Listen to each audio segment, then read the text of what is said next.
대한민국 최고의 방송 역전의 용사들 시작하겠습니다. 대한민국을 이끌어가는 정말로 역량 있는, 요즘 이재명 대통령이 가장 좋아하는 실력 있고 역량 있는, 우리 관계는 다 필요 없다, 역량과 실력을 갖춘 정치평론가 네 분 모셨습니다. 일단 환영의 박수 다 함께 치겠습니다. 축하드립니다.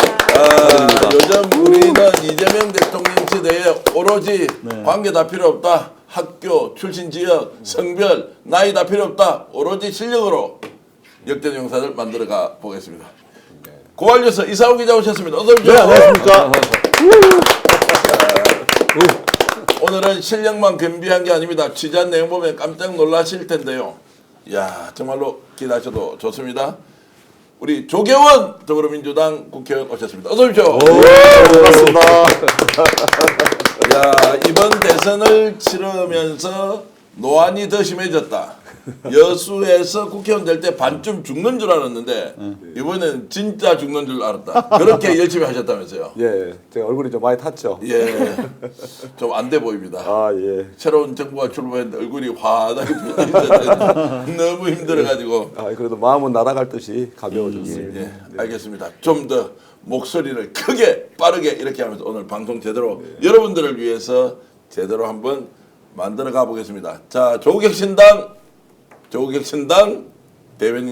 대변인이신 강미정 대변인 어서 오십시오. 네, 엊그제까지 기호 1번으로 동참한 강미정 자, 대변인입니다. 박수 친다고 못 들었습니다. 뭐라고요?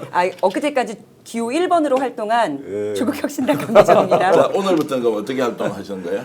일단은 무조건 협조, 무조건 협조. 이재명 팀플레이에 원팀으로 함께 움직인다. 야. 예. 정신으로 합리하겠습니다. 그러면 조국혁신당은 뭐 합당을 해야 됩니까? 아니면 계속 이런 식으로 백스포트 역할만 해야 됩니까? 어떻게 따로 해야 또 돼요? 같이. 따로 또 같이. 예, 뒤에서 밀고 앞에서 끄는. 예, 어쨌든 애매하긴 서포트를. 합니다. 하여튼 애매하지만. 정치 상황이 이재명 대통령 중심으로 이렇게 이제 협력 모델 제대로 가져가야 한다는 걸로 이야기했습니다. 한 분 더 있습니다. 약간 얼굴이 낯설지만 사실 여기 5명 중에서 그래도 소위 말하는 끝발이 제일 좋은 분이었습니다. 지금은 아닌데요. 대통령 선거가 이제 지났기 때문에. 끝발은 우리 한국말은 맞습니까? 아, 네, 맞습니다. 그 끝발이 제일 좋았던 분인데요. 이재명 대통령 후보의 직속 외교안보 특보였습니다. 최강철 미주 참여포럼 대표님 어서 오십시오. 감사합니다. 고생하셨습니다. 미주 민주참여포럼 대표신데 오늘 이렇게 이제 모신 것은 한미간의 문제도 굉장히 복잡하게 돌아가고 지난 대선 과정에서 있었던 미국과 한국을 연결하기 위해서, 또 이재명 대통령이 미국 트럼프 행정부가 구체적으로 이게 뭔가를 지금 작업을 하고 있는데 오늘 그 내용도 이야기하실 텐데요. 지금 보수 언론에서 벌써부터 자, 미국 대통령하고 전화 통화도 못했다 이렇게 나오는데 이거 실제로 아닌데 어쨌든 그것을 오늘 최강철 외교안보 특보를 통해서 듣기로 하겠습니다. 또 외교안보 특보라는 자리가요, 들어보셨습니까? 세 사람이 있었거든요. 외교안보 특보 이번에 대선 과정에서. 두 분은 두 분은 누구십니까? 김현종 특보. 자, 김현종 외교안보 특보 있었고요. 네. 또 한 분은 이번에 안보실장으로 들어가신 분 위성락. 있죠. 위성락 안보실장은 이미 이제 청와대로 들어가시게 됩니다. 오늘까지는 뭐 며칠 동안 대통령실이라고 해야 되는데 어쨌든 그렇게 들어가게 되고, 아직까지도 최강철 대표님은 외교안보 특보임에도 불구하고 본인이 무엇을 받지 못했다 또는 받지 않겠다 또는 주어진 조건에서 국익을 위해서 계속 달려가겠다라고 이제 결정하고 계신데 그 내용도 잠시 후에 여러분 말씀드리겠습니다. 역시 제가 목소리를 높여서 방송하니까 동접자가 늘어나고 있는데 그 이유가 뭔지 압니까? 왜요? 이 휴대폰으로 우리가 이렇게 유튜브를 보지 않습니까? 이때 어느 시점에 고객을 끌어당길 것이냐. 고함 소리가 그러면 이거 뭐야라고 해가 들어오는 분이 좀 많습니다. 이상호 기자. 네네. 이거 완전 내가 지금 영업 비밀인데 가르치면 안 되는데 목소리가 그거 갑자기 싸움이 났다 이러면 동접자가 늘어납니다. 그쵸. 이유가 뭐냐? 야, 저 집에 호떡집 불난 모양이다 이렇게 해서 막 찾아오는 분들이 계신데요. 자, 그렇게 다시 보니까 보십시오. 내 딱 이 말하면서 500명이 더 들어왔어요. 호떡집 불났습니다. 시청자 여러분, 오늘 역전 용사들은 호떡집 불난 것처럼 방송을 해보겠습니다. 네. 야, 그런데 오늘 이제 안 좋은 소식부터 좀 전해야 하는데 이게 안 좋은지 좋은지 모르겠는데요. 이재명 대통령이 오늘 국무회의를 했는데요. 이게 무슨 대통령 취임하고 국무회의를 하면 제일 중요한 게 우리가 지금까지 봐왔던 게 의전이지 않습니까? 네. 회의 준비가 아예 안 돼 있었다 또는 아주 무성의하게 회의를 했다라는 게 나와서 완전히 지금 열이 나 있는데 누가? 국민들이. 그 영상 먼저 한번 보시겠습니다.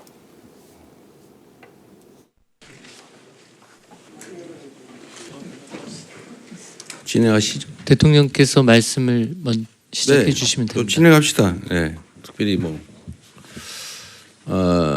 원래 진행은 행안부가 하나요? 아니면 사회는 행정안전부 간사 의정관이 하고 있습니다. 정관 하신다고요? 그래도 보통은 시나리오 아니면 주제 이런 거 다 정해놓긴 하는데 그런 거 특별히 없어요? 시작하자마자 대통령께서 첫 모두 말씀으로 회의를 시작을 하십니다. 그리고 근데 그렇게 하라고 안건은- 시키면 되잖아요. 근데 왜 안 하세요? 그걸 진행을 하시라고 했잖아요.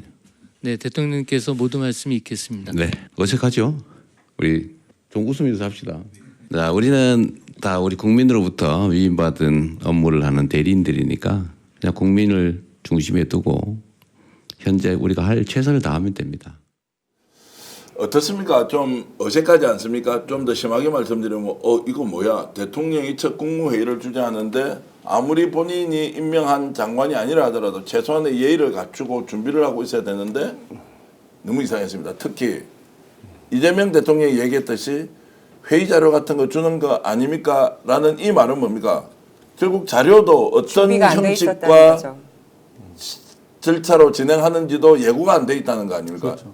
이거 지금 항명 아닌가요? 어떻게 보십니까, 이상훈 기자? 그러니까 지금 뭐 종합적으로 살펴보면 저런 식으로 진행을 했다는 거예요. 그러니까 말도 안 되는 짓인데 이게 어느 뭐 잘 아시겠습니다만 지자체든 어느 단위든 가면 다 이렇게 의제가 있고 다 순서가 다 정해져 있지 않습니까? 근데 일단 윤석열이 딱 들어가서 그냥 뭐 의전관이 뭐 시작하든 말든 뭐 이러면서 한 50분 이야기하고 대충 그냥 이렇게 하고 끝내버렸다는 거예요.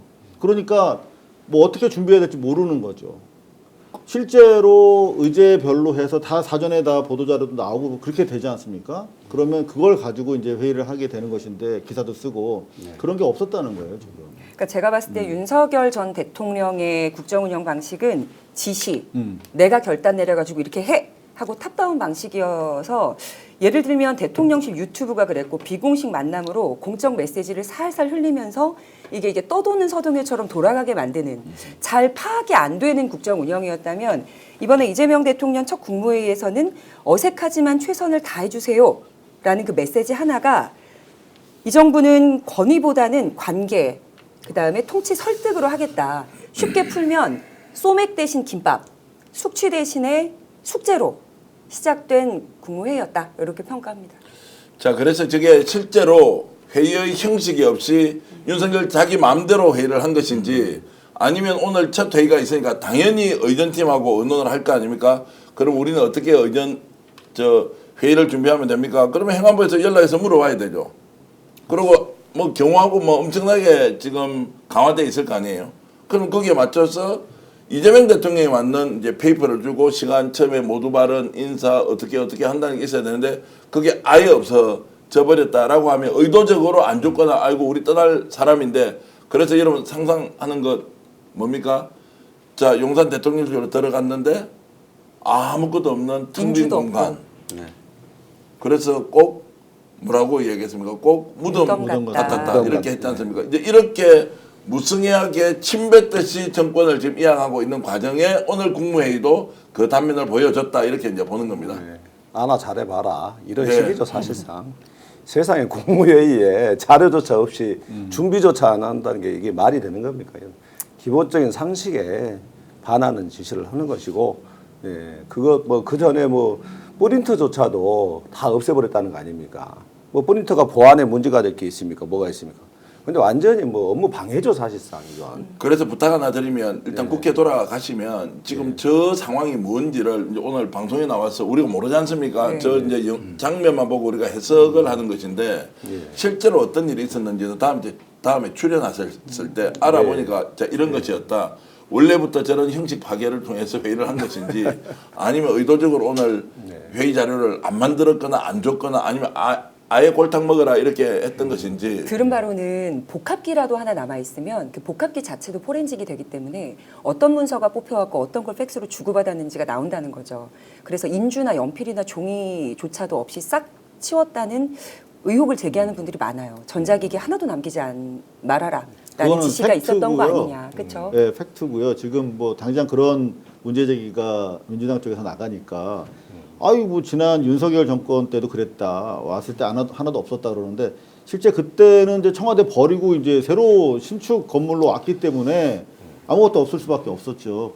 근데 이제 실제로 비교할 수 있는 건 문재인 정부 때인데 문재인 정부 때는 그나마 노트북이랑 컴퓨터는 있었다는 거예요. 복합기는. 네. 근데 이번에는 하나도 없어가지고 사실상 소개 작전을 벌인 작전 현장 같았다 이렇게 얘기가 제일 나옵니다. 먼저 하는 일이 뭐 비서관이나 와가지고 자기 청상 청소 먼지 털고 청소한 거 그것조차도 먼지가 수북이 쌓여 있어가지고 완전히 지금 이제 영상으로 나와 있는 저 모습 이제 국무위원들 장관들이지 않습니까? 그 사람들이 뭐 이제 무뚝뚝하기도 하고 좀 어색하기도 하고 뭐 딴전 피우듯이 하는 이런 모습을 보면 어떤 생각이 드세요? 일단은 우리가 국무회의를 할 때 11명은 일단 필요한 거잖아요. 예, 예. 지금 남아 있는 분이 14분이고 아마 두 가지 같은데 정확한 건 모르겠지만 일단 윤석열 이 정부가 국정을 운영했던 그 행태가 저거였는지 예. 그러니까 전혀 준비 없이 혼자 59분 얘기하고 1분만 앉아 있다가 간 건지 아니면 정말 차기 이재명 정부의 국정을 방해하려고 했는지는 모르겠는데 그러니까 토탈 완전히 그 디제스터를 보는 것 같아요. 네. 그 사실 윤석열 정부의 3년은 중요하다게 잃어버린 10년에 비교될 정도로 저렇게 진행했으니까 우리의 모든 민생, 경제, 뭐 민주주의뿐만이 아니라 평화 모든 이슈들이 엉망이 되지 않았나 그런 단면을 보는 것 같습니다. 근데 이게 그냥 사실 넘어갈 사안이 아니거든요. 그러니까 네. 잠깐만 조사를 해봐도 미국 같은 경우는 입법이 이미 다 돼 있더라고요. 무려 1963년에 대통령직 인수법이라고 해서 이게 제대로 인수인계하고 이런 거 넘겨주지 않으면 처벌하도록 돼 있고 특히 이제 화이트하우스 백악관 직원 같은 경우에 이런 식의 물품 같은 것들을 인위적으로 의도적으로 반출하거나 안 파기하면은 됩니다. 예. 아예 그냥 절도 및 손괴죄로 예. 강하게 처벌하게 돼 있더라고요. 이번에 차제에 우리도 좀 뭐 앞으로 정권 재창출하면 저 뺏길 일이 없어야겠습니다만 만일의 사태를 대비해서라도 만들어놔야 되지 않을까. 이번에 특검에서 네. 저게 지금 기록물로 처리해서 다 그렇죠. 집어넣을 수가 있거든요. 그래서 그 기록물에 대해서는 그 특검 수사 대상이 가능하도록 그렇게 조치는 해놨습니다. 자, 그래서 이게 지금 심각한 상황. 오늘은 이제 여러분들께 썸네일을 통해서 저희들이 대문의 활자를 통해서 알려드리고 있지 않습니까? 지금 심상치 않습니다. 뭐냐, 정권 출범한 지 이틀 지났는데 전면적으로 국민의힘이 이재명 정부에 동의하지 않을 수 있다, 보이콧할 수 있다, 이제 이런 얘기가 나오고 그 출발은 41% 지지를 받았기 때문에 결국 우리가 버티면 버티는 만큼 절대로 이재명 대통령 뜻대로 못 갈 수 있다라는 게 이제 곳곳에 읽힙니다. 오늘 그 장면이 어느 정도 연관이 있는지는 모르지만 자, 이 이야기 한번 들어보시죠. 박성재 법무부 장관이 이 임사를 했는데요. 이거 듣고 여러분 놀라지 마십시오. 들어보겠습니다. 법은 힘 있는 다수가 권력을 행사하는 무기가 아니라 다양한 의견을 가진 사회 구성원을 토론과 설득, 수기와 협력의 장으로 모으는 수단이 되어야 합니다. 다수의 뜻이라는 명목 아래 협의와 숙려 없이 제도적 권한을 무절제하게 사용한다면 이는 민주주의, 법치주의가 아니라 폭거이자 횡포일 것입니다. 새 정부의 정책 기조에 따라 법무부 업무에도 여러 변화가 예상됩니다. 다가올 상황을 기다리기보다 국민을 위한 길이 무엇인지 숙고하며 능동적으로 변화에 대처해 주시기 바랍니다. 자, 저거는 이제 엿먹으라는 이야기입니까? 아니면 너희들 뜻에 동의 못하겠다라는 것입니까? 다수의 뜻이 협의와 숙려의 과정이 없이 갔다라고 하면 바로 떠오르는 생각이 그러면 혼자서 그래 비상계엄하고 내란 일으키고 국민들 잡아 죽이려고 한 건 뭐냐, 이제 여기에 대한 대답을 전혀 하지 않은 상태에서 저 발언을 했는데 이 기자 어떻게 보십니까?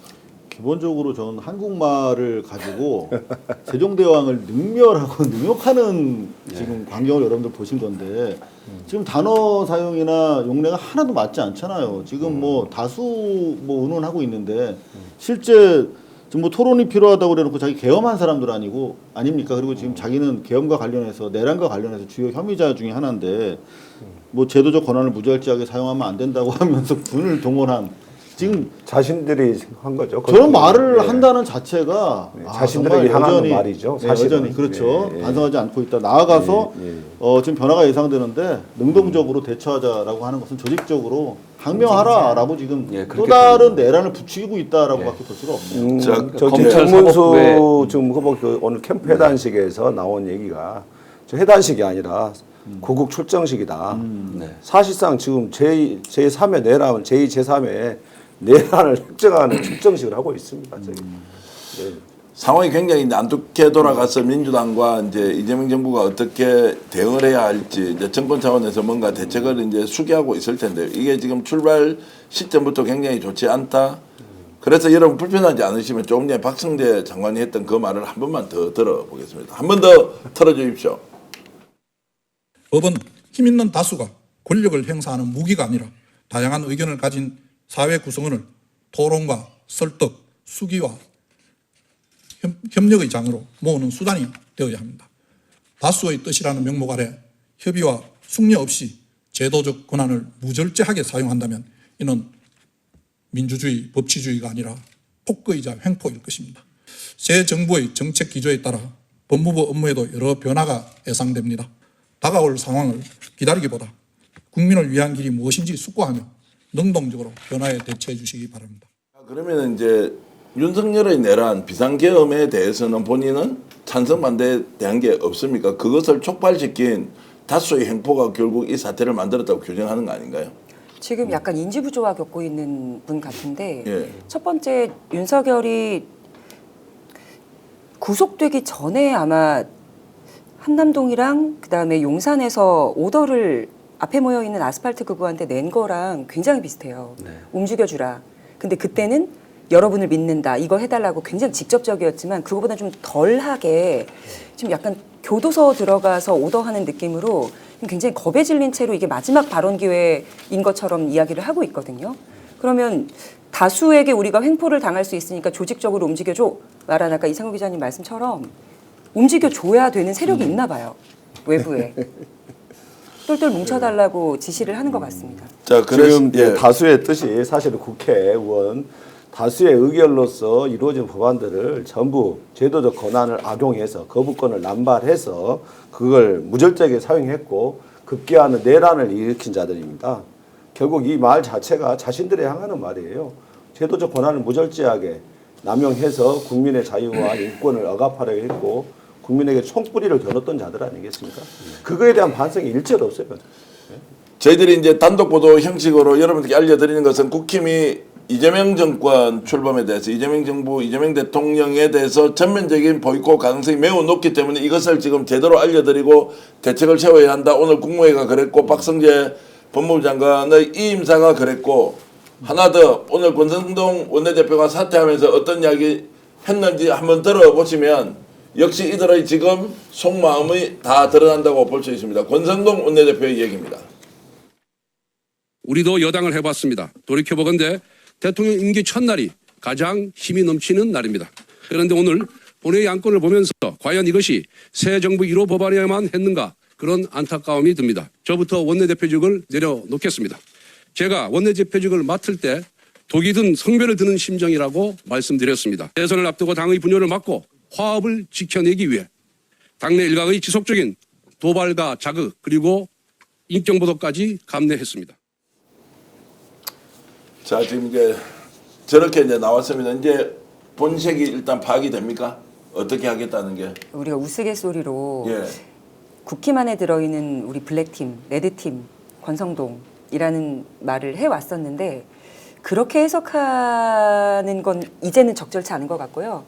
선긋기를 하는 것 같습니다. 앞으로 자꾸만 다수의 우려를 표하는 걸 보면은 이재명 정권 출범하고 더불어민주당이 이제 여당이 되고 특검이 통과될 게 뻔하니까 그 특검 통과에 특검에 대한 우려 표명이에요.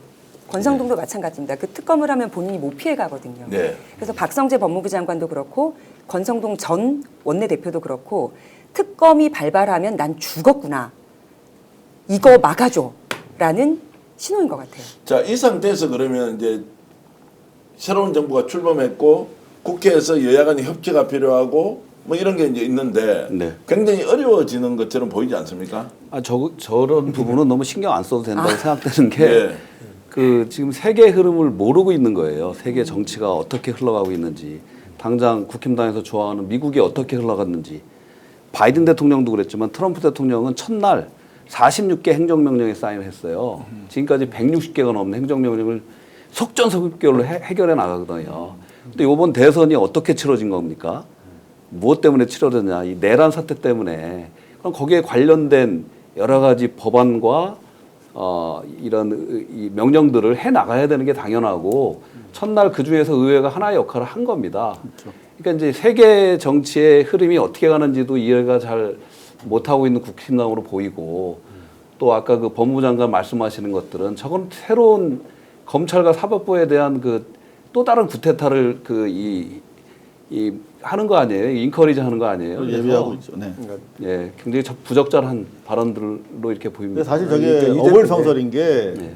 실제로 이재명 후보가 저걸 공약을 하고 예. 대통령이 된 거 아닙니까? 맞습니다. 저 하겠다고 해서 진짜 헌정사상 엄청난 득표를 했고 예. 그러면 네, 당연히 선거운동 그거를 과정에서도 내란 정식을 네. 제1회 그럼요. 국정 과제로 얘기를 했습니다. 자 그러면 그거 그냥 국정 이행을 과제를 이행을 한 거 약속한 예. 거를. 예. 근데 그걸 가지고 저렇게 협박을 사실 하는 거는 정말 말이 안 되고 차라리 안철수 의원이 좀 귀여웠다.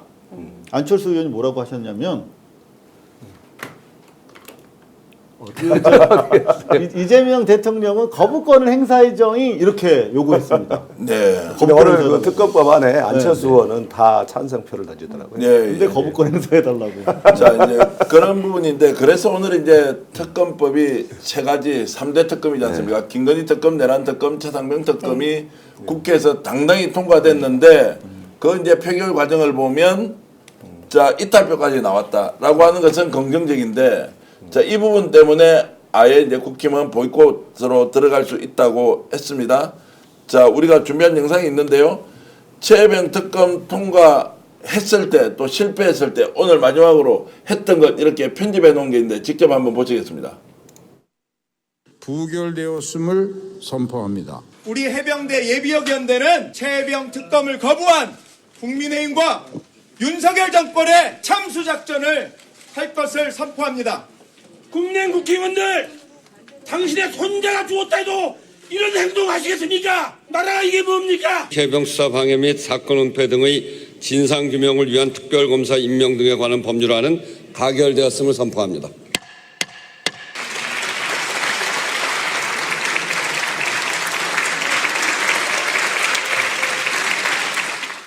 아, 저희들도 박수 한번 다 드릴까요?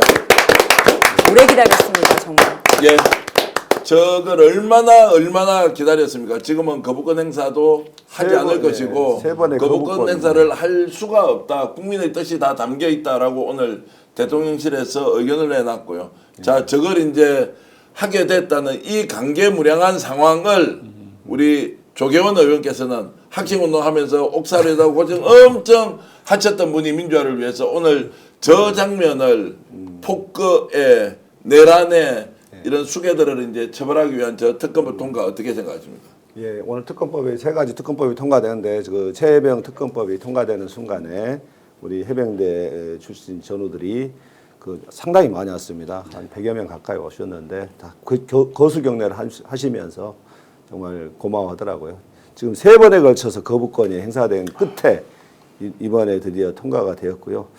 그동안 지금 박정원 대령은 억울한 누명을 쓰고 지금 현재도 재판을 받고 있고 이 최혜병 수사를 덮기 위해서 임성근 수사장 임성근 그때 사령관이었나요? 네. 그래서 임성근 사령관과 그다음에 이종호 커넥션 그 검은 커넥션이 밝혀질 것을 두려워해서 지금 저걸 어떻게든 무마시키려고 했는데 이제는 저 부분까지도 저는 싹 밝혀내서 저 얼마나 그 정말 국민의 생명과 재산을 우습게 하는 작자들인지, 그리고 자신들의 그 치부를 위해서 어떻게든 뭐 젊은 해병의 죽음 자체를 갖다가 진실을 은폐하고 그 악마의 짓을 한 거 아닙니까? 예, 그에 대해서는 정말 있을 수 없는 일이고 국가의 존재 이유를 다시 보게 만들었던 사안이기 때문에 이건 꼭 밝혀내서 최해병의 억울한 죽음의 진실을 밝혀내고, 국가가 국민의 생명 그리고 특히 국가를 위해서 헌신 봉사하는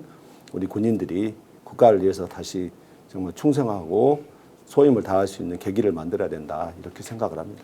자, 지금 이제 절차가 어떻게 됩니까? 오늘 이제 통과되고 나면 이제 대통령이 거부권 행사를 하지 않고 언제쯤 이제 특검법이 법적으로 공표가 되는 겁니까? 보통 이제 20일 내에 그 이제 특검 임명되면 구성이 되고요. 특검이 지금 조국혁신당과 민주당에서 각 한 명씩 추천하면 대통령이 이제 특검을 임명을 하게 됩니다. 그래서 굉장히 지금 빠르게 이제 진행되는 거 아닌가요? 빠르게 진행이 되기도 되거니와 특별검사 인원수가 지금 20명씩 이제 늘었죠. 그래서 속도전도 속도전이고, 그리고 제가 알기로는 수원지검 검사들 다 모은 것보다 많다고 들었어요. 전체 인원이.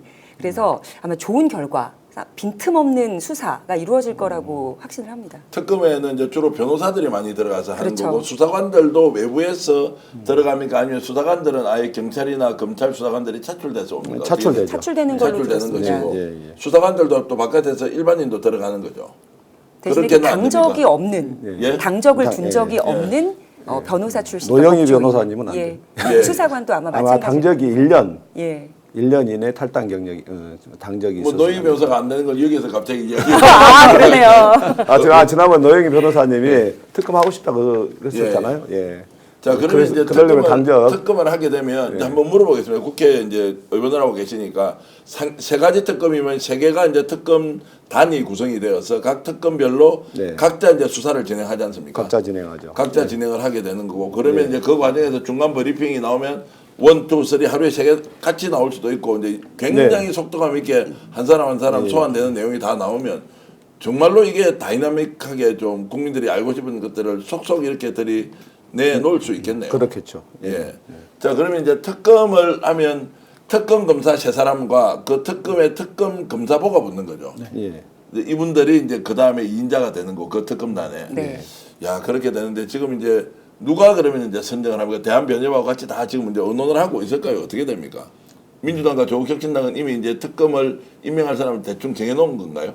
아마 아직도 결정은 못 하고 있는 걸로 알고 있고요. 그러니까 물망에 오른 분들은 계시겠죠. 근데 우리 이거 이제 표명했다 하면 그때 아마 등장하실 것 같습니다.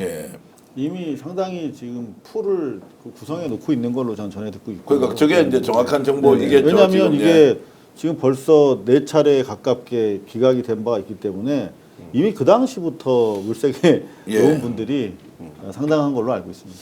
자, 그렇게 보면 이제 지금 전화를 기다리는 분이 또 많으시겠네요. 요즘 인사철이다 보니까 전화 기다리는 분이 주위에 굉장히 많던데, 특검 쪽에도 이제 특검이 될 분과 뭐 주위에 함께 들어가서 하자 이제 이렇게 되면, 근데 이런 정도의 인력은 다 구성을 할 수 있습니까?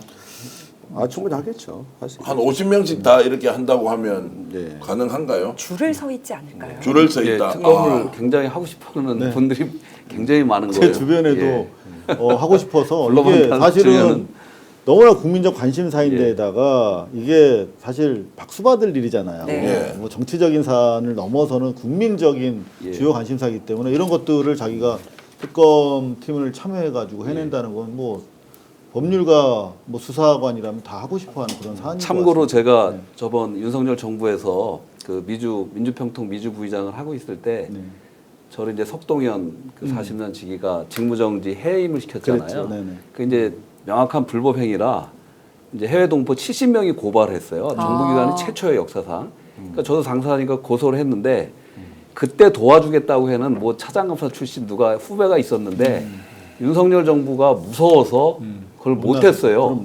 그래서 일반 변호사를 사서 했는데 얼마 전에 그 차장검사 출신을 만났더니 후배를 굉장히 여기를 좀 참여하고 싶은 그러니까 완전 입장이 틀려진 거예요. 그건 영광입니다. 그러면 정관예우 받기 어렵지 않겠냐 향후에 그건 전혀 틀린 문제다. 근데 사실은 제가 지금 최강철 회장님이랑 방송을 하고 있으니까 미국에서 자꾸 네. 제가 보는 이유가 네. 미국에서 자꾸 막 그 메시지가 와요. 어떤 메시지 옵니까? 지금 방송하고 계신 최강철 미주민주 차별 미주 포럼 대표 K-팩 K-팩 미주 한국인 유권자연맹 뭐 하여튼 네. 그런 네. 직감 여러 개. 예. 친하게 지내세요. 자비로 통일운동 하시는 분이고 자금 부족한 가운데에서도 힘들게 좋은 일 해오신 분입니다. 미국에서 응원한다고 전해주세요. 이거 미국에서 변호사 아니 하시는 분이거든요. 성함이 어떻게 되십니까? 이거는 좀 미국 변호사인데 진짜 응원하신다고 연락을 주시네요. 감사합니다. 아니 제가 아까 말씀드렸지 않습니까? 대선 과정에서 끝발이 제일 높은 분이 여기 아닙니다. 후보 직속 외교안보 특보가 이게 쉬운 자리가 아닌데 봉사하는 그냥 미국과 한국을 이으려고 하는 그냥 애국심이 있고요. 실제로 트럼프 행정부하고도 굉장히 이제 가깝게 이렇게 미 의회 의원들 한 80분 이상하고 친하게 지냈어요. 사실은 사업에서 돈을 좀 버셨는데 그걸 다 나라를 위해서 다 쓰고 있어요. 독립자금으로. 아니 제 혼자가 아니라 그런 분이 1000여 명을 지난 1000여 명이 있는데 그 중에서 1000명 중에서 모으시는 거죠. 1번으로 가장 많이 내고 나머지 분들은 이제 도와서 늘 이제 그 주위 분들이 더 많이 돕는다고. 옛날에 독립운동 하듯이 도산 안창호 선생님께서 상해 임시정부하고 미국을 왔다 갔다 하면서 그냥 오랜 기간 딴 그러한 소중한 이 돈들을 독립자금으로 보낸 해외 동포들이 절대로 조국을 등진 분들이 아니에요. 나중에 말씀드렸지만 소중한 외교 자산이고 애국자들인데 그렇게 함께 뜻을 함께하는 분들이 굉장히 많이 있습니다. 그리고 점점 더 늘어나고 있습니다. 예. 자 오늘 그래도 통쾌한 소식도 있었습니다. 이재명 대통령이요. 와 이거 보니까 막 완전 기분 좋던데 이완규 헌법재판관 후보자의 지명을 즉각적으로 철회해 버렸습니다. 그리고 한덕수의 월권을 바로잡는다고 딱 나섰는데 네. 오늘 들었던 소식 중에 이것만큼 통쾌한 게 없더라. 그래서 우리 강 대변인은 이런 즉각적인 철회에 대해서 어떤 느낌이 좀 왔습니까? 이재명식 행정답다. 예. 그게 고스란히 대통령 자리에 가니까 드러나는구나. 그래서 지금 6개월 동안 국민들이 내란 후유증으로 힘든 나날을 보냈는데 하루하루 치료제가 대통령실에서 속보로 나오는 것 같아요. 네. 자 그러면 조금 전에 막 저항하고 뭐 약간 버티기 하고 또는 막 비판하고 하는 그럼 이 사람들이 이제 헌법재판관 후보자로 지명이 됐잖아요. 가처분 낼 수 있는 거 아니에요? 이상호 기자. 이 사람들이 가처분 내어서 지명 철회가 내 권리를 침해한 것이다라고 법적 조치를 할 가능성이 있다 없다 이건 어떻게 보십니까? 염치가 있죠. 염치가 있다 없다가 아니고 오늘 그 한덕수 측에서는 오늘 제가 듣기는 그게 법적으로 효력 있는 임명이 아니었다라고 이렇게 얘기한 걸로 알고 있어요. 그런 신청을 할 수 없겠죠 그러면. 본안이 아마 열리지 않고 그 무효화되지 않겠나 싶습니다. 자, 가처분에 제가 말씀드리는 이게 지명이 철회가 됐기 때문에 본안 심사 자체를 하지 않는 방향으로 이완규 무효화돼 버렸다 이거. 이완규 법대처장이 이 정도면 이거 받아들이겠습니다라고 하든지 뭐 이 사건을 존중하겠다라고 하든지 아니면 뭐 그렇게 기세등등하게 나와가지고 자기가 얘기했던 사람 아닌가요? 그럼 이런 정도 상황이면 이제 권력 바뀌었다, 정권이 바뀌었다 이러면 그냥 바로 들어가 버리는 거냐 이런 거고요. 또 하나 놀라운 게 조희대 대법원장이 오늘 기자들 앞에서 했던 말이 있지 않습니까? 그게 지금 혹시 싱크로 준비되어 있는지는 한번 찾아보시기 바랍니다. 조희대 대법원장이 국가의 100년 대계 공론의 장에서 자 이렇게 하면서 논의를 하자라고 했는데 이 부분이 충분히 논의가 돼야 됩니까? 아니면 국회에서 지금 밀어붙여서 그대로 원래 대법원에서 요구했던 대로 대법관들 정원 30명 하자라고 가면 됩니까? 어떻게 하면 됩니까? 근데 기본적으로 말을 저렇게 할 자격이 없죠 조희대는. 왜냐하면 지난번에 청문회 때도 국민적인 관심사였고 분노의 대상이었는데 국회에서 나오라고 하는데 안 나왔어요 청문회.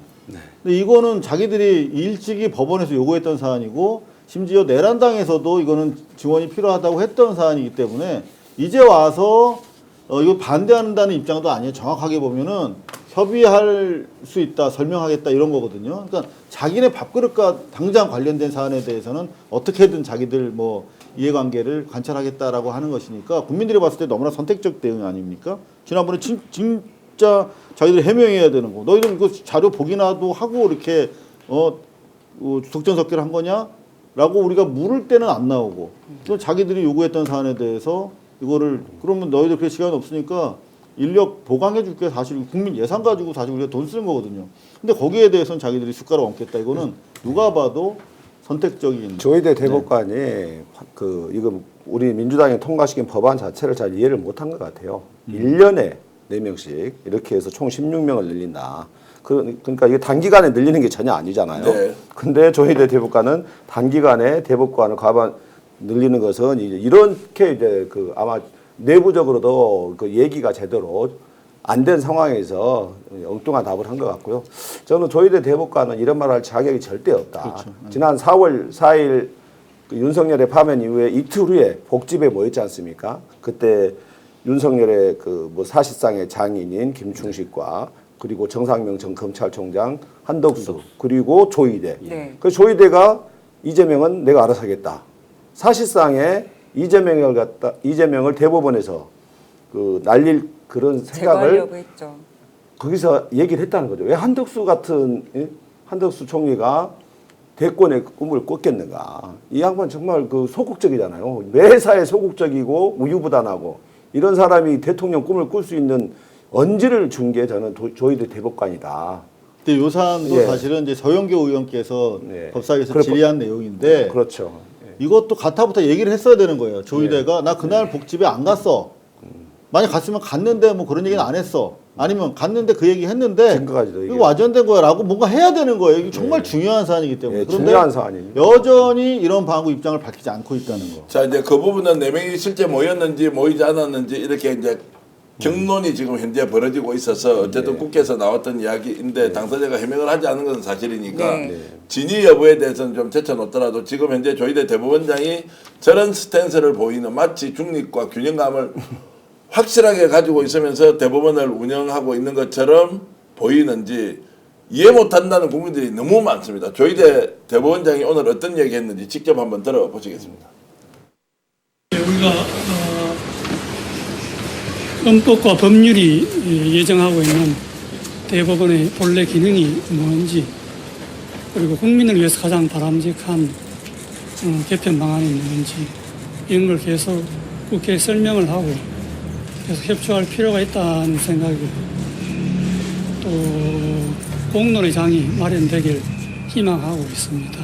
앞으로 더욱 노력하겠습니다. 그 이재명 정부 내 신규 직원 대법관이 모두 선발될 수 있는데 어떻게 보십니까? 앞으로 우리 법원 행정처를 통해서 계속 국회와 협의할 생각입니다. 자, 제가 냉정하게 좀 질문을 좀 드려보겠습니다. 자, 대법원이 자체적으로 정원 계획을 가지고 국회에 설명하면 국회는 입법권을 통해서 그것을 국민의 예산으로 이제 이렇게 지원을 하는 거지 않습니까? 의견을 내는 건 맞지만 저기에 대한 대법원 또는 사법체계에 대한 기본 방향은 누가 정해야 됩니까?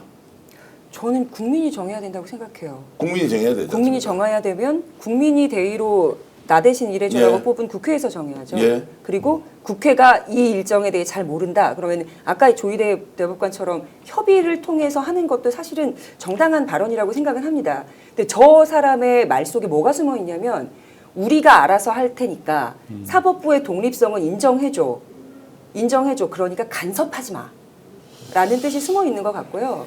뭐 의대 증원도 막 2,000명씩 막 하던 그때랑 비교해 보면 이게 뭐 2,000명 증원하라는 것도 아니고 재판 지원 막 짜고 1년 그러니까 4명씩 16명 늘리자는데 그게 뭐 얼마나 큰 변화라고 저렇게 나오는지 모르겠어요. 제가 이제 의원님께 좀 여쭤보고 네, 싶은 게요. 이게 국회가 이제 국민들로부터 인기가 없는 건 맞는데 네. 그렇다고 해서 정부의 기관이 네. 국회가 가지고 있는 원래 고유의 권능은 입법권 네. 그리고 행정부를 견제하고 감시하는 그것은 고유 권한으로 국민이 위임을 해놓고 그래서 4년마다 뽑아서 국회에 보내놨는데 네. 자 소위 말하는 늘공 네. 임명직 공직자들이 정년이 보장되어 있는 상태에서 말을 하는 걸 보면 국회 의견을 존중하겠다는 말은 느낌은 없어요. 아예 없어요. 네. 그 마치 대등한 자격이 있는 것처럼 이런 느낌이 있잖아요. 이거 완전히 나라가 거꾸로 돌아가는 것이다. 그래서 국회가 정말로 입법권이나 네. 행정부에 대한 견제 이런 것들이 매우 중요하게 다루어져야 하지. 어떻게 사법부가 저기 나와서 우리가 우리 알아서 하는데 라고 할 수 있느냐라는 느낌을 주는 거 어떻게 보십니까? 한마디로 좀 민주당과 야당이 추진했기 때문에 자기들이 사실은 대법관의 증원 필요성은 자신들이 얘기했어요. 네. 그럼에도 불구하고 민주당과 야당이 주도해서 통과시키니까 안 입고 온 거예요. 예. 안 입고 없다는 표현을 지금 저렇게 고상한 표현으로 분식한 거죠, 사실은. 자, 그러면 예. 이제 어떻게 해야 됩니까, 그러면? 저는 언론의 잘못이라고 생각해요. 저거를 뭐 저렇게 인터뷰 따가지고 굳이 이 우리 공론의 밥상 위에다 올려줄 필요가 없어요. 검사와의 대화도 사실 노무현 대통령이 너무 양반이었지. 그 검사들 인사 대상인데 걔들 뭐 하는 얘기를 뭐하러 들어줍니까? 대등한 입장에서. 마찬가지로 사법부는 우리가 법 만들어주면 그거를 적용하면 되는 부서예요. 그게 상권 분립이 기본적으로 그렇게 지켜지는 것인데, 그래서 니들이 평상시에 뭐 인원 부족하다고 했고 하는 집 보니까 아 역시 부족한 것 같아. 그래서 법을 만들었어. 그러면 그거 따르면 돼요. 근데 협의하겠다 정도는 얘기는 할 수 있다고 생각해요. 아니, 협의할 수 있죠. 예. 근데 저거를 저렇게 우리 공론의 밥상 위에 마이크 대고 아유 지금 협의하시겠습니까? 이렇게 이 들어주는 이 자체 이 기자들이 잘못된 거라니까요. 근데 기자들이 질문을 그리 하는 것도 뭐 문제가 있을 수 있지만 대답하는 사람이 이게 대법원장이 아니고 막 하늘에 하나밖에 없는 별이에요, 본인이. 대통령도 국민의 도구로 쓰이겠다고 5,200만 국민들 앞에서 선언을 하고 1,700만 표를 받아가지고 쌍코비 나듯이 선거운동해가지고 올라가더라도 저는 국민의 도구입니다 라고 하면서 어떻게 도구가 도구 노릇을 할지를 국민한테 소상하게 묻는데, 대법원장 지금 조희대 씨 걸어가는 동선을 보면요. 문 쪽으로 쭉 차에서 내려서 걸어가다가 기자가 들고 있는 마이크 앞으로 꺾어져서 다시 와서 자기가 대단한 관찰력이시네. 저거요. 예. 저게 그냥 찍는 거 아니에요. 그 대법원 공보관실이랑 기자단이랑 사전에 협의하고 진행하는 겁니다. 포토 세션에서 인터뷰 하시겠다 안 하시겠다. 그래서 안 하겠다고 하면 대한민국 출입 기자들은 감히 뉴스타파나 우리 뭐 뉴탐사 이런 기자들처럼 인부시에서 못 물어봐요. 징계 먹습니다, 사실상. 그게 이제 동업자주의로 기자들끼리 징계해요. 저거는 다 짜고 하는 거예요. 그렇기 때문에 언론의 탓이라는 겁니다. 언론 개혁이 그래서 필요한 일단은 이유예요. 제가 볼 땐 그 우리나라 사법부가 그 민주주의와 이 삼권 분립에 대한 이해가 전혀 떨어진 것 같아요. 그렇죠. 네. 전혀 없는 것 같아요. 그리고 지금도 사실 또 이분들이 지금 이 윤석열 정부에서 그 트럼프 정권이 본인들을 이제 구해줄 것처럼 지난 그 탄핵 과정에서 굉장히 이 선전선동을 좀 했지 않습니까? 근데 실제로 트럼프 정부 자체도 사법부에 웨포나이즈 된 거, 그걸 극도로 혐오한다는 걸 반복적으로 웨포나이즈, 무기화 시킨다는 그러니까 너무 영어 많이 써면 안 되면 대한민국이나 미국이 아무리 오래 사실 영어를 레이팅처럼 하시지만 검찰과 특히 요번에 또 관세 전쟁에서도 사법부가 태클을 조금씩 걸지만 다 이걸 또 이렇게 바로 잡혀요. 그러니까 사법부라고 해서 전지전능한 게 아니고 또 그거를 정치적으로 이용했을 때는 큰 심판을 받는다. 그래서 원래 이 윤석열 정부에서 구해줄 줄 알았는데 트럼프 정부가 다 무시하잖아요. 여기 피터 헤그세스도 방한을 안 하고 이 대행 과정에서 전혀 누구도 여기를 방한을 안 했어요. 그런 민주주의를 파괴한 정권의 대행과는 절대 대화할 수 없다. 또 가장 중요한 게 또 털시 가바더라고. 그분도 태국까지 갔는데 여기 다 무시하고 안 왔어요. 그 국방부장뿐만이 아니라. 근데 그거를 희망회로를 돌리고 가짜 선동을 이쪽에다가 이 언론에다가 퍼뜨렸던 거예요. 그러니까 미국은 민주당이나 공화당이나 어디든 민주주의 파괴한 세력들과는 함께하지 않는다. 그 1월 달에인가 신년 모임 연구소 그 밝히기는 어려운데 주로 이제 서울대 법대 출신의 그 법 쪽에 간쪽에 모인 사람들이 모이는 신년 모임인데 거기서 주요 의제가 윤석열의 내란을 비유하고 윤석열의 탄핵을 어떻게든 막아야 되겠다. 최고의 엘리트 그룹이 그런 사고에 젖어 있습니다. 연초에 어디서 모였다는 겁니다. 예, 연구소의 모임이 신년 모임에서 하는 얘기들이 그런 얘기들이 그게 너무 자연스럽게 나온다는 겁니다. 그러니까 이게 법을 완전히 무시하는 거예요. 가장 법을 지켜야 될 사람들이 가장 앞장서서 법을 무시하고 헌법을 무시하는 사법부를 장악해야겠는데 이재명 대통령이 되면서 입법기구에서 자꾸 우리의 장악을 막으려고 하니까 공격하는 거죠. 저거 입법 독주야 라는 프레임을 씌우려고 하다 안 먹히는 거죠. 사실 이번에 대한민국의 국회는요, 사실 굉장한 칭찬을 받을 만합니다. 사실 뭐 국회에 대한 비판이 있다, 국회의원 줄이다 하지만 이번에 이 내란 사태를 극복해나가는 과정 속에서 보여준 한국 국회는 전 세계 민주주의를 위해서 국회의원들이 무슨 일을 해야 되는지를 보여준 아주 모범 사례라고 보여집니다. 그럼요. 예, 많이 그 실제로 그 국회에 대한 그 국민적 지지가 과거는 꼴찌였잖아요. 근데 다 지금 거의 대부분의 기관들을 누르고 우리가 상위 코드로 올라왔습니다. 자, 그러면 뭐 저도 30년 만에 국회 잘한다고 박수 한번 드리겠습니다. 처음 쳐봐, 처음이야. 국회 잘한다고 박수 치는 거는 처음이고.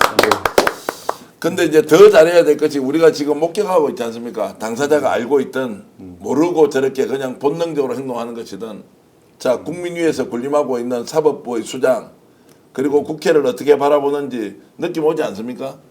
자, 자체적으로 정화할 수 있는 시간도 줘야지만 국회가 저 상황을 정확하게 쳐다보고 입법을 통해서 할 수 있는 것은 강제해야 한다. 그렇지 않으면 다시 돌아오지 않는다는 거예요. 왜냐하면 41%가 딱 나오고 나니까요. 내란? 이거 찬성 안 하는 국민이 41% 있네? 찬성하는 국민이 41%가 있네? 라는 것이 주어진 이 자신감이 이틀 사이에 정말로 있는 그대로 다 드러나는 것 같아요. 감옥 보내려면 보내라. 그래서 우리는 우리대로 간다. 국정 운영에 전혀 우리가 도움 주지 않을 것이다. 전면 보이콧이다. 이제 이렇게 나오지 않습니까? 문제는 이 상황을 어떻게 그러면 헤쳐나갈 것인가가 이제 오늘 이상호 기자와 함께 얘기를 해야 하는데 어떻게 할 것이냐. 정권은 잡았습니다. 켜켜이 쌓여 있는 문제는 해결되지 않고 그대로 다 드러나 있다. 네. 이거 이제 지금 어떻게 풀어가야 할 것이냐. 그런데 국민 통합이 어느 순간에 필요하냐. 꼭 해야 한다라고 하는 이 상황을 묘수풀이 하듯이 좀 지혜를 한번 던져봐 주십시오. 저는 여기 뭐 직업 정치인 계십니다만 저는 정치인의 레토릭과 리얼 폴리틱스, 현실 정치는 우리가 나눠서 볼 필요가 있다고 생각해요. 대통령은 그렇게 얘기하면 됩니다. 모두의 대통령이 되겠다. 그리고 뭐 통합의 정치를 하겠다라고 말씀하시면 되는 거고 지금 이미 내란 극복을 시대 정신으로 한 정권이 출범했어요. 그러면 기차는 굴러가는 겁니다. 네. 자, 0.73% 차이 가지고도 독재적 국회 국정 운영을 했습니다. 더구나 소야대 상황에서조차 말입니다. 그래서 우리는 거리낄 게 전혀 없습니다. 50%에 달하는 진짜 열악한 환경에서 정말 혁명적인 득표를 했습니다. 그러면 네. 전혀 좌고우면 하지 않고 가면 된다라고 생각하는 것이고 그리고 솔직히 제가 말씀드리는데 지금 그 내란당에서 무슨 일이 벌어지고 있는지에 대해서 우리가 크게 보도하거나 신경 쓰지 않아도 됩니다. 그냥 군소 정당에 저는 지나지 않는다고 봐요. 이제 곧 그렇게 되겠습니다. 야당에서 그렇게 주장하는구나 정도만 알면 되지. 그걸 우리가 정치 현안으로 밥상에 가져가서 어떻게 저걸 대응하고 극복할 것인가? 우리가 표가 있는데 뭘 걱정합니까? 네. 그러면 가면 된다고 생각하고 나아가서 사법부도 지금 저렇게 코가 이렇게 콧대가 이렇게 높지만 사실 사법부를 키워준 거는 검찰 독재거든요. 왜냐하면 검찰 독재는 기소 자체로도 자기들의 역량을 충분히 과시할 수 있습니다만 그걸 가지고 이제 그 법정에서 밀어붙여가지고 어떤 식으로든 유의미한 법적인 상처를 얻어내는 것, 벌금이든 선고 유예든 이렇게 받아냄으로써 마지막으로 완성되긴 합니다만 그 사법부의 지금 저 정도 권위라는 거는 그 못된 자식 하나 가지고 더 이렇게 기고만장해진 거거든요. 검찰 개혁이 지금 제 속도로 진행이 될 거고 당장 특검 3개 진행되면 검찰은 사실상 형해화됩니다. 그리고 이제 검찰 개혁이 속도전을 가지고 진행이 되면 사법 개혁은 조금만 미뤄도 금방 될 수 있다. 그래서 우리는 이런 정도의 장애물은 이미 제거가 되고 있으니 힘있게 국민만 보고 나아가면 될 것이다. 저는 어려움 없다고 생각합니다. 조계원 의원께서는 눈치 안 보고 지금 해야 되는 건 무엇인지 무조건 몸으로 뛰면서 가는 거 맞죠? 국회에서 또 다시 협치하자, 협동하자, 화합이 중요한 거 아니야, 통합이 가치다 이렇게 하면서 슬슬슬 빠진 일 없죠. 이번 선거 결과 이재명 대통령은 역대 최고의 득표율을 기록했습니다. 그럼요. 그리고 내란 세력이 모든 권력을 쥐고 있는 상황에서 내란의 뒤집기를 시도하는 여러 가지 권력을 이용한 시도가 있었지 않습니까? 그걸 극복해내고 마침내 이 10% 가까운 그 차이를 만들어내는 건 큰 승리입니다, 사실. 네, 예. 그 정당성과 명분이 국민적 명분이 주어졌고요.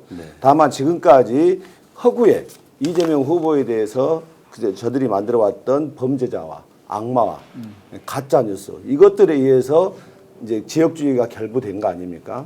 사실 지금 사람들은 잘 모르는 거죠. 이 지역주의가 사실은 박정희 5대 대통령 선거 때 윤보선을 꺾을 때 15만 표 차이로 이겼는데 그때 호남에서 35만 표 차이를 이기게 해줬어요. 다른 지역에서 네. 다 진 걸 상쇄시키고 예, 박정희가 대통령이 되게 만들어졌거든요. 그 지역주의가 없었거든요. 근데 박정희가 자기 장기 집권 하려고 보니까 김대중 대통령이 경쟁자가 이게 만만치 않고 오히려 자기를 누를 것 같으니까 그때 좀 만들어낸 게 지역주의 아닙니까? 그러니까 이 지역주의의 굴레를 이제는 벗어나야 되고 이재명 대통령이 이제는 성장과 회복, 통합을 꾸준히 밀고 나가면서 이건 자연스럽게 이재명을 악마화했던 거 이것들이 거짓이 드러날 것이고 제대로 다시 이 국민들이 인식하게 되면 더욱더 높은 지지율을 보일 것이다. 그리고 이제 우리 민주당으로서는 그 개혁적인 내란 종식을 위한 과제들 이거 신속하게 밀고 나가야 된다. 자고우면하지 않고 흔들림 없이 밀고 나가야 된다. 그리고 이제 각종 민생 법안들 지금 윤석열 정권에서 다 거부권 행사했어요. 네. 뭐 농업사업법부터 시작해가지고 온갖 것들을 다 거부권 행사했는데 이제는 민생 입법들도 힘있게 추진해서 일로서 실적으로서 증명해 나가는 게 필요하다. 하여튼 속도와 효율, 생산성에 대해서 절대로 놓치지 말아야 한다. 그걸 오늘 조계원 의원께서 반드시 실현해 주시길 바랍니다. 네. 천재명, 이재명 정권 초기 1년은 내란 잔당들 단죄 처단과 강력한 개혁 드라이브 진행 완료해야 한다. 1년밖에 시간 없다. 송 마르첼리노님, 저하고 어떻게 생각이 이렇게 똑같습니까? 야, 김정욱님도 고맙고요. 핫듀님도 오셨습니다. 여러분 감사드리고요. 그리고 앨리스님 믿고 갑니다. 우리 대통령 강수기 이렇게 이제 강수기 선생님도 주셨고요. 우리 민주주의가 화이팅이다. 그리고 내란 진압에 집중해야 한다. 야, 이용규님은 저한테 이렇게 말씀하시네요. 정계환 소도 때려잡을 것처럼 생겼으면서 왜 그리 쪼요 이런 왜 그리 쫄아있노 이런 건데 야 내가 쫄아있는 것처럼 보인다면 얼마나 그래 열심히 해야 되겠어요. 제가 이렇게 막 방방 뛰는데도 쫄고 있는 것처럼 보이면 얼마나 열심히 해야 되겠습니까? 그런데 여러분 부탁이 하나 있습니다. 지금 뭐 동접 13,000명까지 이렇게 쭉 돼 있는데 좋아요는 왜 6,100명밖에 없습니까? 저 싫어하더라도 이상훈 기자 인기 얼마나 좋은데 강미정 대표님 인기 있고 최강철 대표님 지금 내일 저녁에 미국에 비행기 타고 집으로 돌아가야 하는데 좋아요 좀 많이 눌러주시면 안 되겠습니까? 예. 부탁이 좀 과합니까? 좋아요 좀 눌러주세요. 제가 이거 하나만 말씀드리면 지금 오늘 아침에 김민석 총리 내정자가 아주 긴박한 얘기를 했어요. 뭐냐면 제2의 IMF가 올 정도로 한국 경제가 그래서 첫 번째도 두 번째도 세 번째도 민생이다. 이게 굉장히 중요할 텐데 근데 지금 몇 가지 법안들, 의미 있는 법안들을 그것도 통과시키잖아요. 그러니까 우리가 앞에 정말 다급한 여러 가지 이슈들도 있지만 또 이재명 대표께서 펼치는 이 민생 경제 부분에도 반드시 신경 써야 되고요. 지난 3년간 그러니까 윤석열 정부에서 우리 경제가 얼마나 많이 무너졌는지 지금 경제계는 삼성 경쟁력을 너무 잃고 있고요.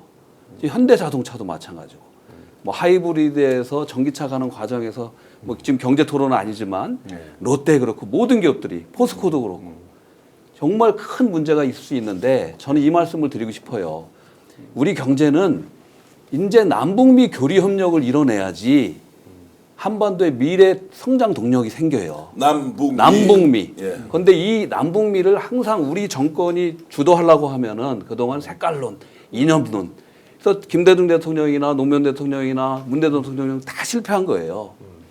실패는 아니지만 최종적인 결과를 못 얻었는데 지금은 어쨌든 한국 국민들이 관세나 무역 측면에서 트럼프 대통령을 좀 경계하고 싫어하는 부분도 있지만 그거는 별도로 갖고 우리가 항상 잘하는 말 있잖아요. 경제는 경제대로 가고 트럼프 대통령이 주도하는 북미 정상회담, 북미 외교관계 수립 이거를 타서 이재명 대통령께서 역사적인 대통령이 될 기회가 생긴 거예요. 이걸 절대 놓치면 안 된다. 그래서 지금 트럼프 대통령이 펼쳐가는 거기에 따라서 어떤 것들이 있을지 또 김정은 위원장도 지금 한국에 대한 극도의 지금 증오감이 생겨서 우리를 패싱한다라는 말까지 있지만 그걸 잘 만들어가는 지혜 또 강단, 용기가 필요할 때입니다. 거기에 우리 국민들께서 적극적인 지지를 해주셔야 돼요. 우리 한국 경제 어렵습니다. 정말 그 5천 시대, 주가 5천 시대를 만든다고 하지만 어떻게 만들 거냐.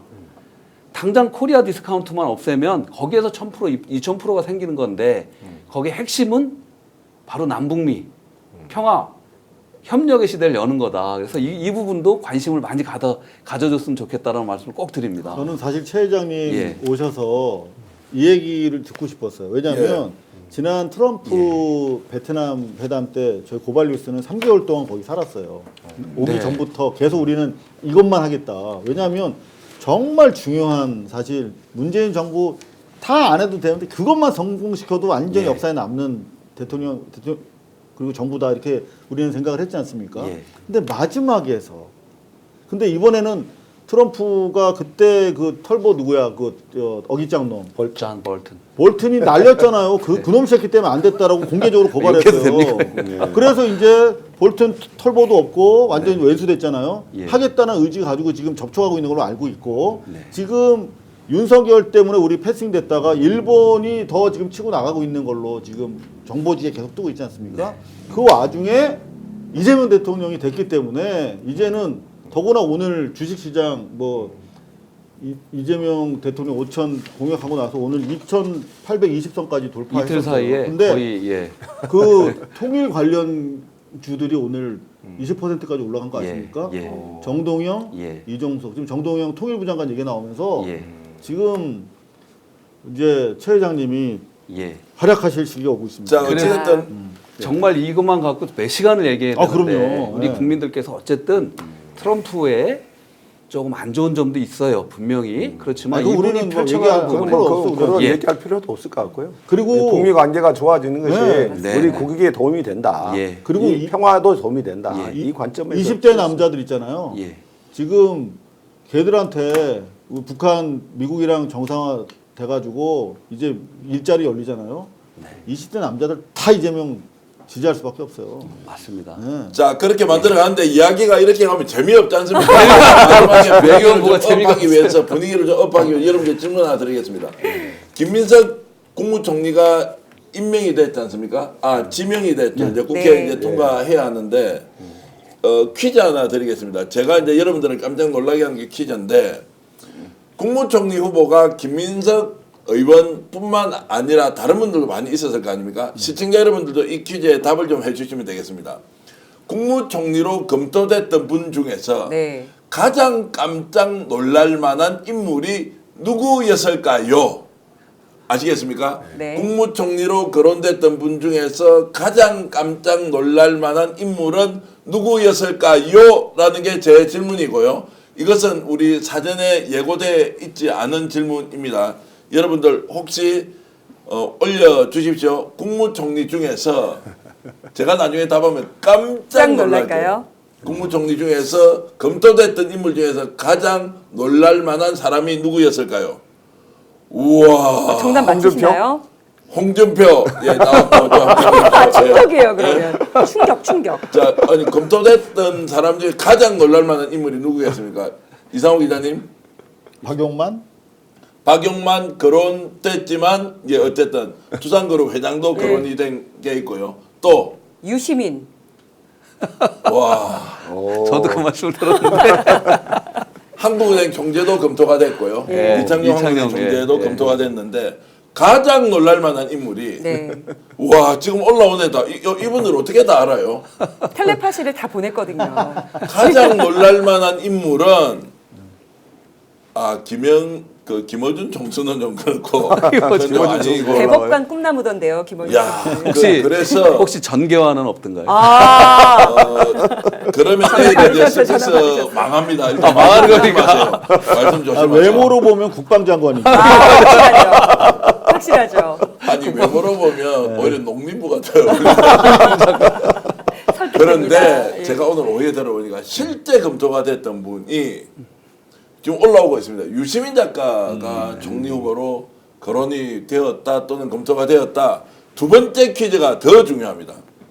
거론이 됐다면 검토 당시에 이재명 신정부가 검토를 더 이상 하지 않았을까? 아니면 유시민 장관이 거절을 했을까? 이것도 굉장히 중요한 질문 아닌가요? 그렇죠. 이상호 기자 답변해 주시죠. 말하기 어려워. 안 되는 건 난 기자한테 다 물어요. 아니 본인이 거절한 걸로 저는 알고 있는데.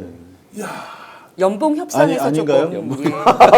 제가 듣기로는 매우 정중하게 거절을 했다는 이야기를 들었습니다. 그런데 요럴 때 제가 오늘 재판 가서 허위 사실 적시에 의한 명예훼손 재판을 받고 왔는데 요럴 때 꼭 한마디를 해놔야 돼요.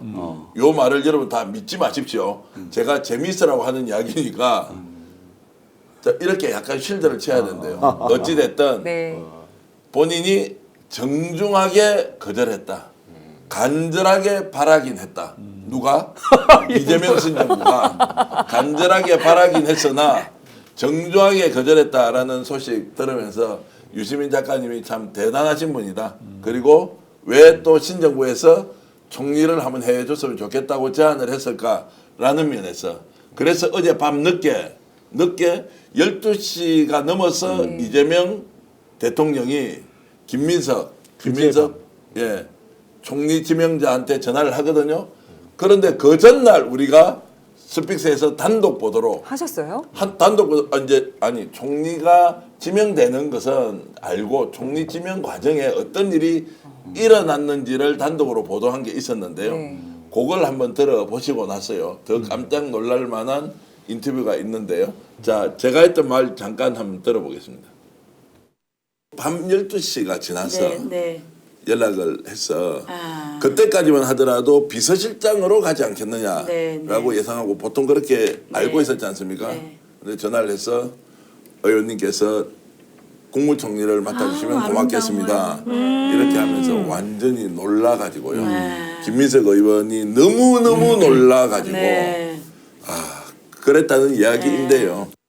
경건해졌다는 거예요. 비서실장으로 갈 줄 알았는데 그 전화를 받고 갑자기 경건해져서 옆에 의원이 있었는데요. 굉장히 기뻐했잖아요. 오늘 승리했으니까. 얼굴색이 정중동. 아무 표현도 하지 않고. 그리고 엄숙해지는 수준을 넘어서서 경건해지는 마음을 국무총리 딱 지명이 됐는데. 옆에 있던 의원이 누구래요? 아, 두 사람 뭐 여러 사람이 아니 그분한테 직접 들으면 더 재밌을 것 같아요. 예. 그러면 이제 이게 비밀이 누설되니까 안 되는데 그랬는데 그 이야기를 우리가 그래서 너무너무 김민석 국무총리 지명 잘했다고 막 박수를 쳤거든요. 오늘 김민석 국무총리 지명자가 이것과 관련된 얘기를 했습니다. 여러분 한번 들어보시겠습니까? 감사합니다. 국민의 은혜를 잊지 않겠습니다. 새 정부는 국민의 집단 지성을 하늘같이 받들 것입니다. 저도 그렇게 하면서 제2의 IMF 같은 그런 어려운 상황이기 때문에 민생과 통합 두 가지를 매일매일 새기겠습니다. 사실은 어제 발표하실 때까지 대통령님께서 직접 총리를 맡아달라 또는 총리로 발표하겠다 라는 말씀을 직접 하시지는 않았습니다. 무언가 어떤 형식으로든 일을 맡기시면 해야 한다는 그 일이 무엇이든지 간에 생각을 하고 있었습니다. 그 제가 이렇게 자랑하는 이유는 이상호 기자 우리 라이벌이지 않습니까? 저하고 우리 취재 경쟁자야. 취재 서로 하거든요. 아니 그 공유도 많이 하지. 우리 선의의 경쟁자인데. 왜냐하면 취재를 너무 열심히 하세요. 제 취재 잘하죠. 그 전날 연락 받았던 상황에 옆에 있었던 사람 누군가와 통화하면서 어떤 일이 벌어졌습니까? 인상이 어땠습니까? 라고 하면서 취재를 하고 발표를 했거든요. 얘기를 하는데 출연자가 서영교 의원이에요. 서영교 의원도 그 옆에서 그런 상황을 본 게 있어서 서로 눈이 동그래져서 어떻게 알았는지 그걸 맞다고 이렇게 이제 했는데 솔직히 이제 자랑질 좀 했습니다. 요즘 구독 좋아요가 좀 많이 필요해가지고요. 취재 열심히 하고 있다. 그 뒷이야기 하나하나가 더 좋은 대한민국을 만드는데 정말로 우리 김민석 국무총리께서 잘 하시길 진심으로 바라는 마음. 그리고 거기에 이름이 거론됐다는 또 유 작가님한테도 이렇게 충성맹제를 한번 하고 이러면서 이제 더 좋은 대한민국을 만들어가는 최전방에 정말로 공격수들이었지 않습니까? 김민석 그 수석의 총리직 지명이 아무에게도 비판을 받지 않았어요. 유일했다고 생각해요. 저는 인사에서. 그래서 아마 유시민 작가님은 밖에서 청와대 밖에서의 역할이 너무 크고 내부에서는 김민석 총리의 역할이 크기 때문에 그걸 균형을 잘 맞춰줬다라고 개인적으로도 생각합니다. 하여튼 경건하게 말씀하시네요. 그러니까 경건하게. 자, 지금까지 이제 여러분들과 함께 역정영사 정말로 재밌게 해보려고 노력을 했는데요. 많은 분들이 오늘도 전화를 받고 있더라고요. 그래서 어떤 자리로 가는데 어떤 거냐 또 궁금한 사람은 최강철 우리 그 외교안보 특보님 혹시 전화 받으셨습니까?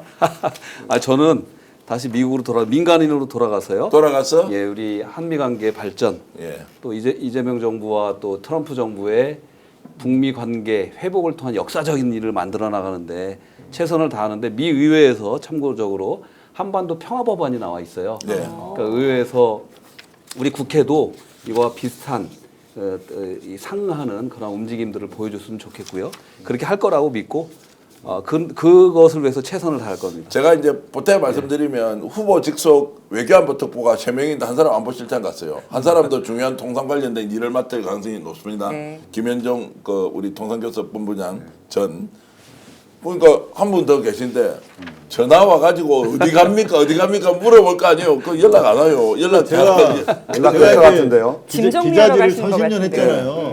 보통 이렇게 대충 인사가 보여요. 촉이 오요. 네, 제가 봤을 때 민주평통 이런 거막 그리 보이는데. 아니요. 이제 지금 뭐 여러 가지 이제 국적 뭐 이런 상황도 있기 때문에 근데 미국으로 돌아가서 지금 미국 트럼프 행정부에 있는 민주당과 공화당 인맥이 워낙 좋기 때문에 또 송호창 변호사라고 아시죠? 송호창 변호사는 미국에 지금 가서 엄청 열심히 그쪽으로 지금 뭐 박가리를 하고 있습니다. 하고 있고 많은 분들이 이제 개인의 뭐 입신양명이 아니고요. 실질적으로 지금 외교를 통해서 뭔가 좀 이재명 정부에 도움을 줘야 된다. 이제 이렇게 지금 준비하고 있는 분이어서 혹시라도 최강철 대표가 무엇을 맡을 수도 있다고 생각하시는 분 전화하지 마십시오. 제가 아는데요.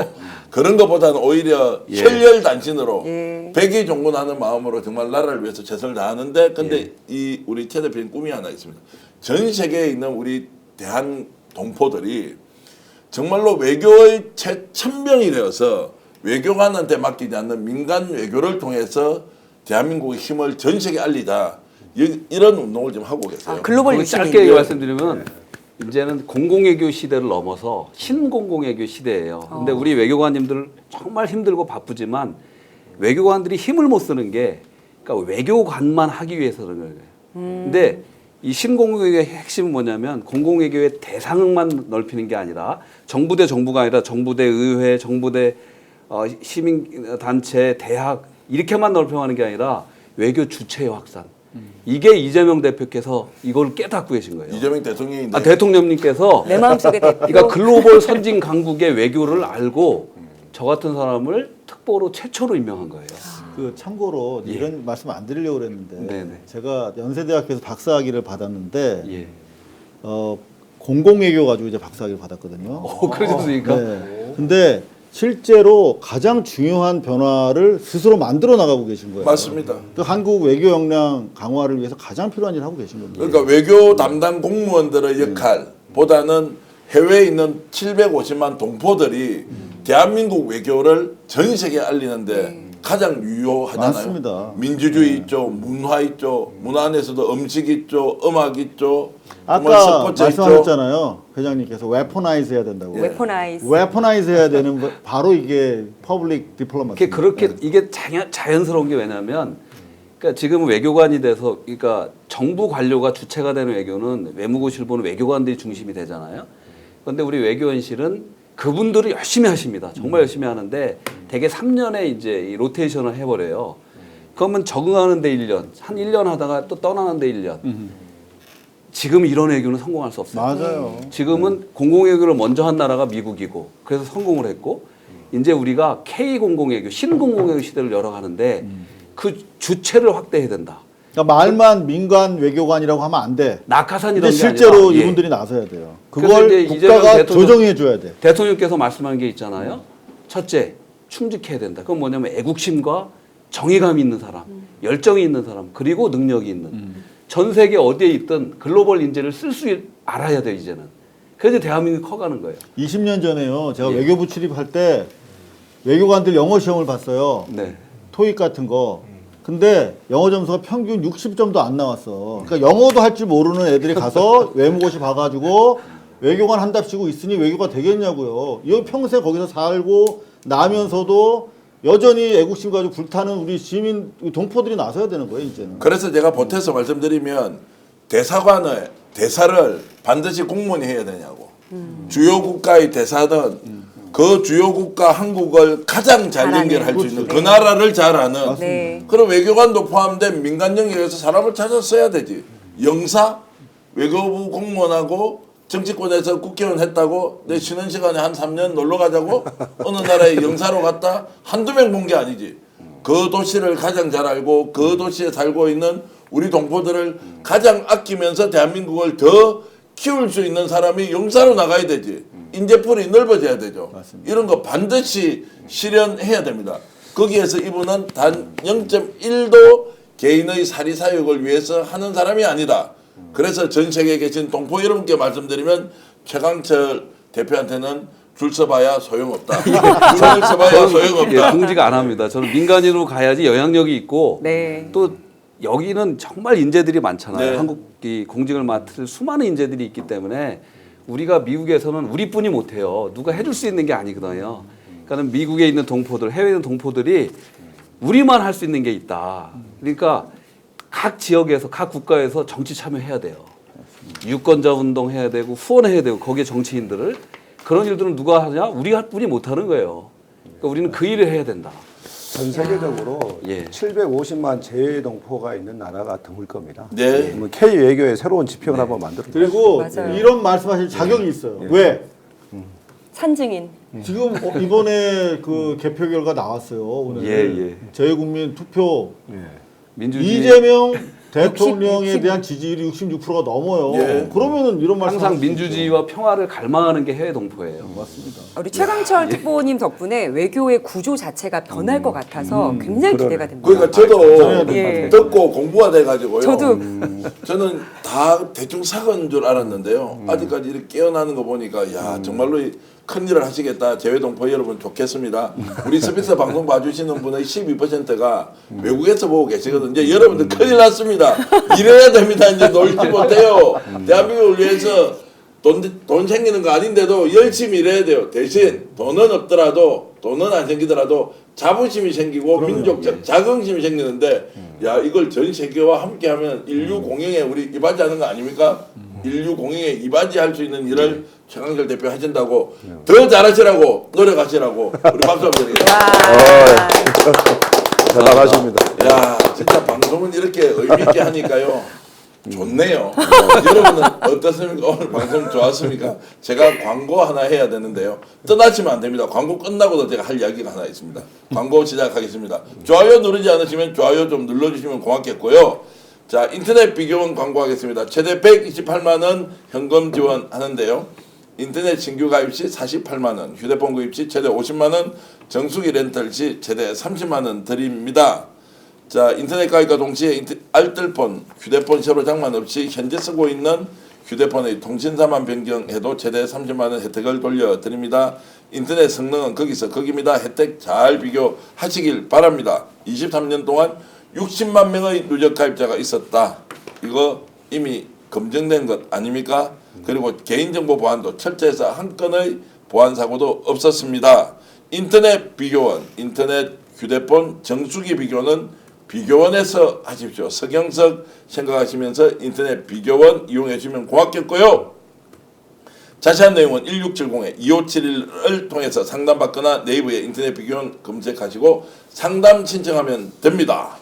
더 착한 보험 파트너스 두 번째 광고입니다. 더 착한 보험 파트너스는 단순 보험 가입만 하는 곳이 아니라 최적의 보험 플랜을 제안해 드립니다. 여러분 현재 가입된 보험이 여러분에게 맞는지 진단 서비스, 리모델링 안내부터 맞춤 상품 제안까지 해 드리는데요. 1644-1236입니다.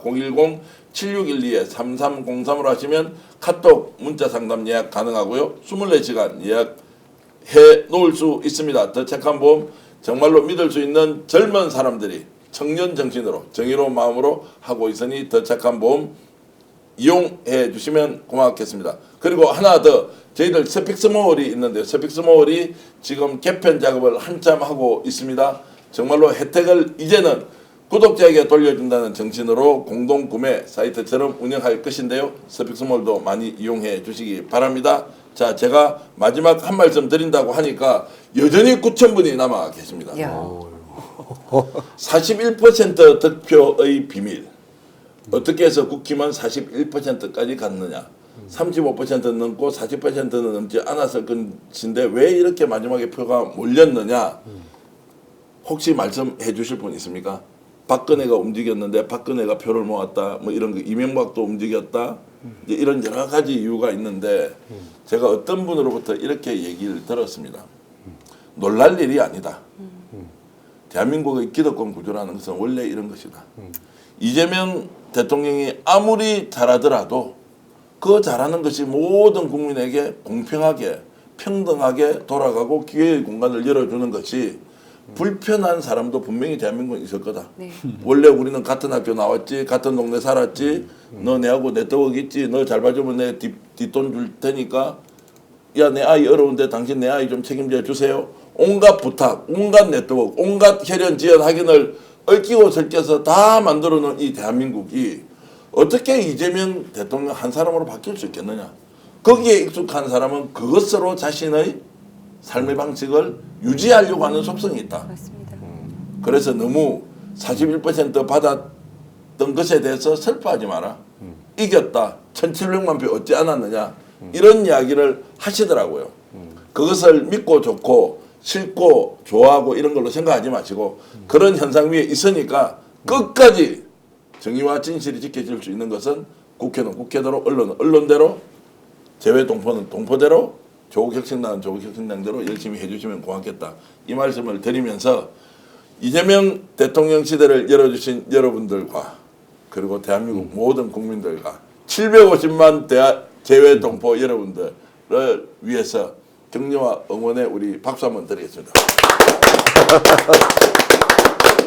자, 끝나는 시간이 돌아왔습니다. 역전에 하면 용사들 이재명 화이팅. 화이팅. 이재명 뭐요? 대통령. 그리고 오늘 의원님 아주 오셨는데 아주 우리 최 회장님 말씀은 많이 들었는데 네. 말씀을 좀 못 들었어요. 인사만 한번. 시간이 되실까요? 예, 뭐 편하게 말씀하시면 됩니다. 예, 아까 그 투표율 얘기해서 그러는데 우리 이재명 대통령이 이제 실적으로 검증할 것이고요. 그렇게 해서 비정상의 정상화가 저는 반드시 만들어질 것이다. 저는 이렇게 생각합니다. 지금 구조적으로 기득권이 가져왔던 그런 프리미엄이 지배했지 않습니까? 이번에 최근에 드러난 이제 리박스쿨이나 이런 것 좀 구조적으로 저들의 그러니까 가짜 뉴스와 흑색 선전이 통하는 뭐 지역주의와 결합되고 여러 뭐 친인척 학맥 이런 것도 결합이 되겠지만은 이제 그러한 부분들이 바로 잡힐 수 있도록 우리 이재명 정부는 꼭 성공을 해야 된다. 예, 그리고 그 성공을 위해서 정말로 우리도 최선을 다해서 뛰겠지만은 우리 국민 여러분들께서도 함께 응원하고 좀 격려해 주셨으면 고맙겠습니다. 좋은 말씀 감사합니다. 자, 역전의 용사들 이재명 화이팅 하겠습니다. 네? 역전의 용사들 이재명 화이팅! 오늘 방송 어떠셨습니까? 마음에 들었다면 구독, 좋아요로 스픽스를 응원해 주십시오. 여러분들의 구독, 좋아요는 가장 큰 힘이 됩니다. 스픽스 구독, 좋아요